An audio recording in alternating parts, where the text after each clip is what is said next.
নমস্কাৰ বন্ধু বান্ধৱী সকল কি খবৰ সকলৰে আশা কৰিছো সকলে ভালে কুশলে আছে মই আৰু এটা নতুন ৰেচিপি লৈ কেনে আইছো আপোনালোকৰ মাজত আজি ৰেচিপিটো হয়তো সকলে হাই পাইছি কিন্তু সকলৰে বনা ধৰণগিলা বেলেগ বেলেগ আৰু মই কেনকে বনাইছো হিখিনি আপোনালোকক দেখাম বলকচোন দেখে দাং কেনকে বনালো আৰু আজি ৰেচিপিটো হৈছে জিকাৰ লগত আলু মাছ এনেকে বনাইছো ইটা যেহেতু জিকাৰ বতৰ হেকাৰণে ভাবলো এইখন ৰেচিপি মই কেনকে বনালো আপোনালোকৰ আগত আগবঢ়াই দিও আলু দুটা লৈছো জিকা তিনটা লৈছো পিয়াজ লৈছো আদা ৰহুন লৈছো এফালে লোকেল মাছ লৈছো আমি সাধাৰণ ভাবে যেনকে হাও হিংকে দিম ৰেচিপিটো আপোনালোকে যদি এনকে খাই খাবাৰ কাৰণে বহুত সোৱাদ পাব সাধাৰণ ভাবে এনকে বনা যায় আৰু এনকে বনালি কিন্তু বেছি সোৱাদ লাগে আৰু হিনতে ধুই মিলি লং এফালে জিকা কাটি ললো পিয়াজ জালা কাটি ললো আৰু আলুও কাটি ললো গটেহিনে কাটি ললো মাছ চাছো ধুই কেনে লৈছো কেনকে বনা দেখাও বলক প্ৰথমৰ পৰাই ভিডিওখিনি চাই কেনে যদি ভাল লাগে আপোনালোকে লাইক কমেন্ট কৰব যদি নতুন কৰি চাই আছে তেতিয়ালি পেজটো ফলো কৰি দিব যদি ইউটিউব চেনেলৰ ফালৰ পৰা চাই আছে তেতিয়ালি চেনেলটো সাবস্ক্ৰাইব কৰি দিব মাছ চাছখিনি এটা ভাজি ললো ধুনিয়া কৰি মাছখিনি যেহেতু প্ৰথমতে ভাজি লবাই লাগব আপোনালোকে বাৰু কোনি কিনকে খাই মোক এটা কমেন্ট কৰব যদি ভিডিওখিনি চাই আমি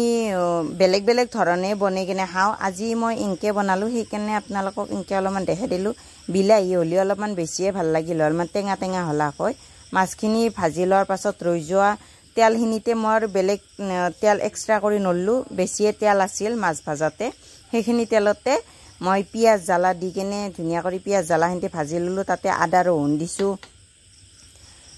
আদা ৰহুন হিনতেও ভালকে ভাজি লম ইটা ইনকে বিছে খাইনা আপোনালোকে ইনকেও খাব কেতিয়াবা ইনকে সিম্পল কৰিও ট্ৰাই কৰি চাব লাগে বেছি মছলা দিও নহয় কেতিয়াবা কম মছলা দিও নহয়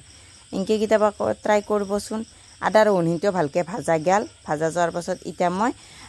আলু জিকা হিনতে ভালকে দি দিম ইটা কটাহিনি তেলত দিছো দি কেনে ইটা ভালকে ভাজি থাকিম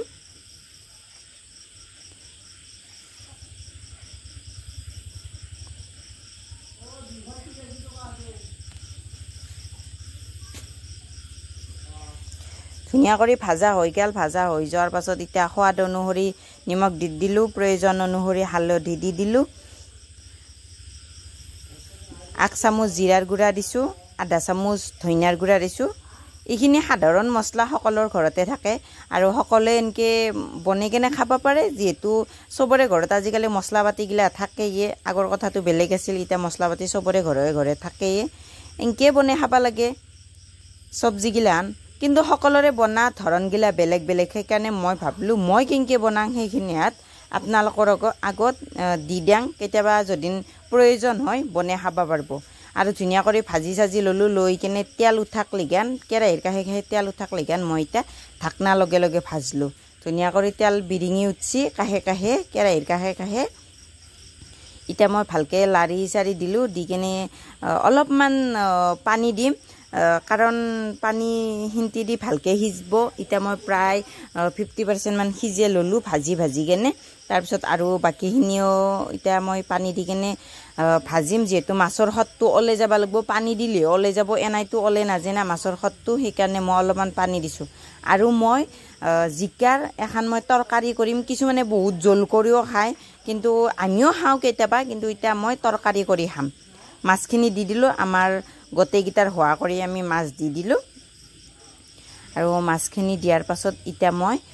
ধুনিয়া কৰি ঢাকনা লগে দিম যাতে ভালকে মাছখিনি ধুনিয়া কৰি মাছৰ যেটো সোৱাদ আছে সোৱাদখিনি যাতে জিকাখিনিৰ লগত ওলাই যায় ইটা ধুনিয়া কৰি পানী হিন্তি হুখে গেছি আৰু জিকাৰ লগত ধুনিয়া কৰি মিহলাইছে আগত কৰি অলপ হলেও বেলেগ বেলেগ দেখা পাইছে পানীখিনি ধুনিয়া কৰি হুখে গেল ধুনিয়া কৰি তৰকাৰী টাইপৰ হল আৰু ৰেচিপিটো মোৰ হৈ গেল ইটা মই গ্যাস বন্ধ কৰি কেনে আপোনালোকক দেখাই দিছো ৰেচিপিটো চাই কেনে কেনাই পেলাক আপোনালোকে জনাব আজিলৈ আইছো বেলেগ এটা ৰেচিপি লৈ অতি সোনকালে